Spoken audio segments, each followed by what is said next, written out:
Our best decks roundup this week is once again showcasing Arishem supremacy at the top of the ladder, but we've got some fantastically fun and reasonably competitive Jeff's picks, as well as some high potential standouts from untapped data. Let's go ahead and dive on into the details, shall we? My first Jeff's pick this week is a fantastically fun take on Cerebro featuring 5 power cards. The kind of dream draw that this deck looks to put together is you play Cerebro on turn 3, you play Captain Marvel on turn 4, you play Black Swan plus Lizard as a 2-drop on turn 5, and then your turn 6 plays up to 5 1 energy 5 power cards, as well as Doctor Doom to fan out 7 points of power all across the table in a way that's difficult for your opponent to both keep up with and predict. One of the things I really like about these higher number Cerebro builds is they're pretty organically reasonable Marvel Snap cards, even in the games where Cerebro doesn't show up or you get disrupted by location variants. Everyone knows Monster Island is a Cerebro deck's worst nightmare. Because you have 5 stats, you can generally play to all 3 lanes, often winning them against a lot of the matchups that are going on in the format. This deck list also gets to play Enchantress as well as Nocturne to give us a little bit of an interactive element that often comes in handy. As far as higher series cards go for this deck list, I don't think any of them are 100% required. You could swap Black Swan for Waves, and she lets you play Doctor Doom and a couple of 1-drops in the last turn of the game. You definitely should not invest in Hydra Bob. This is one of his few niche spots. I think you could easily substitute him out for either a Medusa or a Silk, and then Nocturne could easily sub for a different 2 or 3 5 power card that you like the utility and feel of.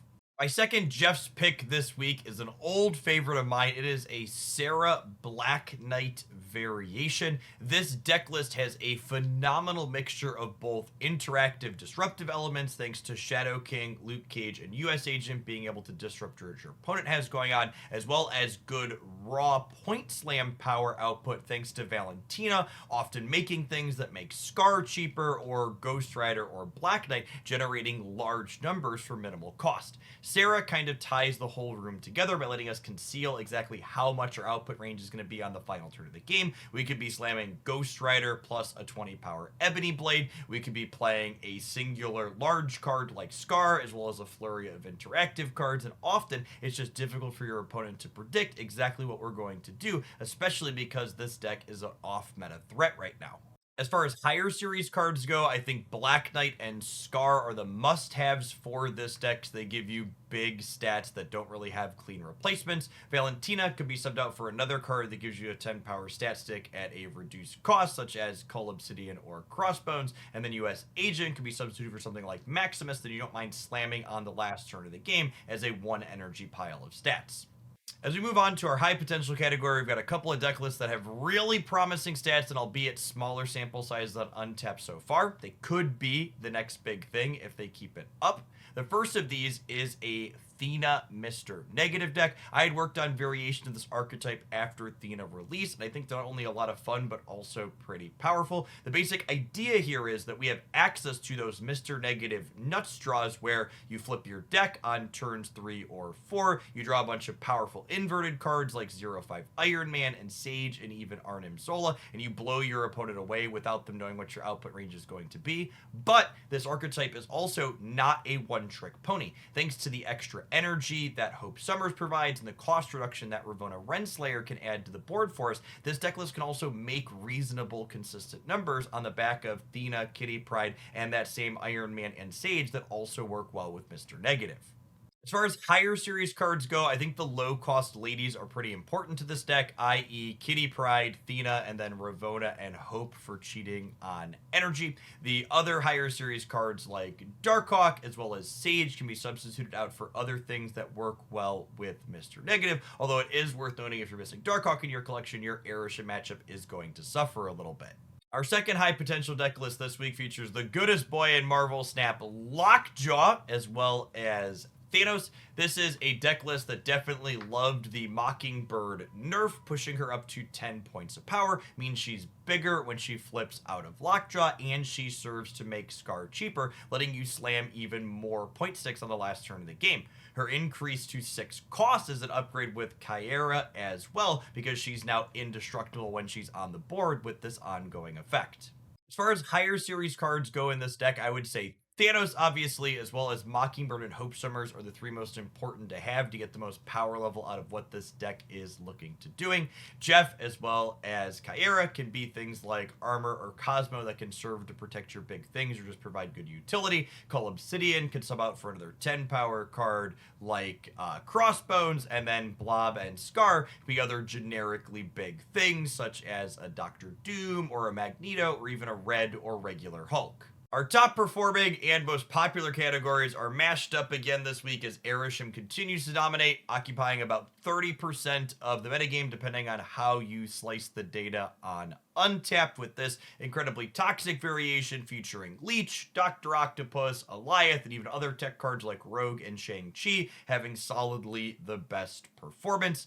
I don't know what exactly I expect will change here eventually, but I expect we'll probably see a change while Cassandra Nova has finally released and is starting to slowly get into the hands of players. I'd be a little bit surprised if she meaningfully moves the needle on how strong this archetype feels with some consistency. As far as higher series substitutions go, I will say that Mockingbird is probably the most important to this deck, and Loki honestly makes the deck worse in my experience.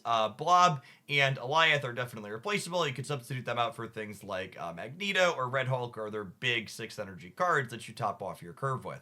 The second most popular archetype also being a top performer, making up about 10% of the games depending on how you slice it on Untapped, is Athena, Angela, Kitty, Pride variations. It is worth noting that unlike the Arishem decks, which become very similar in which cards are seeing the most success, these Athena, Kitty, Angela variations have a lot of variety to what they're pairing with these three lovely ladies at the bottom end of the curve. The first variation that I have up on screen for you here is one featuring Gwenpool alongside Mysterio as an enabler for Mockingbird and Sasquatch as other ways to add points to the board. Another popular build is featuring Ravonna Renslayer in tandem with Iron Man and Mystique and Sage to discount, and then Darkhawk as a direct anti-Arishem card. And then the third most popular Athena variation is leveraging a mover package, playing things like Kraven as another scaler at the bottom end of the curve, and then Jeff, Silk, Nocturne, and Vision to move around the board. I think I personally prefer this move package the most out of the three, because while it's not a direct big number counter to Arishem like Darkhawk, I think one of the strongest disruptive cards into these decks is definitely Dr. Octopus. And having your cards be able to move around the board after they get yanked into play mitigates a lot of the upside that Doc Ock is typically having. Finally, we close things out with a couple of repeat top performers that still have smaller slices of the metagame according to Untapped. First up, we have the Miles Stature Darkhawk variation. I really like this deck. It's got proactive disruption to enable Darkhawk, and then powerful reactive cards like Shang-Chi and Enchantress that really make it feel like you can be competitive no matter what you're playing against. This deck list can be pretty budget friendly, with Darkhawk being the only absolute necessary higher series card. Jeff, Silk, and Nocturne can be swapped out for a mixture of other cards that help you move around the board, such as Nightcrawler, Polaris, or Spider-Man to help enable Miles, and then White Widow here is just serving as a generically good 2-drop roll, so sub her for something like Medusa or Lizard and get similar effect. Last but not least, we have Bounce as a deck list that's consistently been performing on Untapped, as well as the deck list that I personally have had the most success with in the last month or so in my Marvel snapping. I use this deck list to climb to 500 million bubs and can claim myself that Cassandra Nova variant inside Deadpool's Diner. Sasquatch is kind of the one flex slot I've been playing with in this deck list. While I do think she's fine, she does make the deck list a little bit more susceptible to Mobius and Shang-Chi. Personally, I've been playing Nocturne in that slot to give us a little bit extra counterplay to Dr. Octopus, but I think Sage is also another excellent candidate to play there. As far as other higher series cards in this deck go, I think Hitmonkey and Black Swan are both very important for letting this deck be as powerful as it can be, with Nico Minoru being one at the bottom end of the curve that you can swap out for something like Hawkeye or another 1-drop that gets you value when you're bouncing it to and from your hand. Our current format definitely lacks a little bit in terms of variety compared to other recent Marvel Snap formats that we've had, but I also wouldn't say that I dislike it in its current iteration. Bounce has always been my personal pet deck, and it feels very competitive, so I'm having a lot of great games with that. And if you're someone who enjoys brewing anti-meta decks, having a stable meta to try and brew those anti-decks into is one of the spots where you can be the most successful. I would love to hear about which decks you're finding success with in the comments down below. And remembering, if you are feeling a little Arishemed or Athena'd out, we're going to have a patch on this coming Tuesday, as well as our next Over There update this coming Thursday. So as is always the case with Marvel Snap, there's change on the horizon.